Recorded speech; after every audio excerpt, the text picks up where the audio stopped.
Here is the latest from Oil City News on K2 Radio. First reported by WyoFile, Governor Mark Gordon has signed an agreement to sell the 640-acre Kelly Parcel school section in Grand Teton National Park to the park for $100 million. The agreement still requires the governor to formally determine that the federal government's plan for 3.6 million public acres managed by the BLM meets two specific state terms. The final plan appears to meet those conditions set by the Wyoming legislature, but the BLM still has to finalize the environmental study with a record of decision. Gordon will wait for that step before deciding himself whether the legislative language is satisfied. On December 3rd, the final Delta Airlines flight left the Casper-Natrona County International Airport for Salt Lake City, Utah. Now the local airport is preparing to see what business with only one airline carrier looks like while working to bring another in.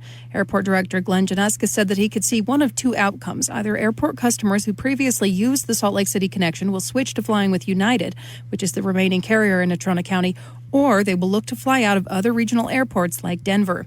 Januska told Oil City that market research shows the Natrona County Airport loses about 50% of its potential customers to Denver.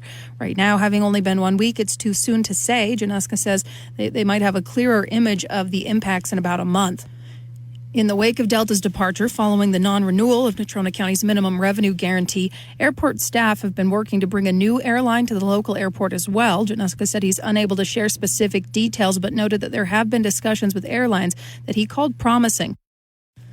In this week's crime clips, a 20-year-old Guernsey native named Ashton Newborn was sentenced to 6 to 10 years in state prison by Judge Dan Forgey. He and co-conspirator Quentin Fisher were arrested by state drug enforcement agents at the Sleep Inn on March 19th with 2.5 pounds of methamphetamine, 2,730 fentanyl pills, along with smaller amounts of a cocaine and methamphetamine mixture, some psilocybin mushrooms, drug packaging, and scales.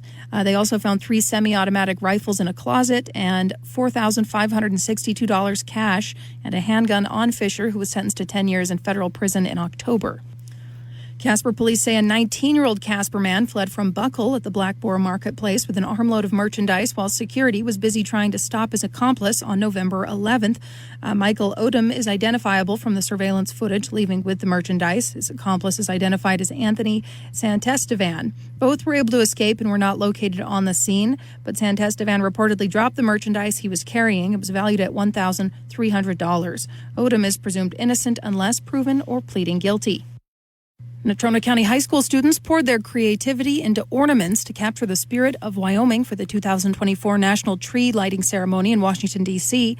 Their work reflects themes of natural beauty, state history, and community pride, exceptionally representing the Cowboy State. Students create their design on an ornament template, which is then scanned and printed on large ceramic ornaments displayed on the Wyoming tree.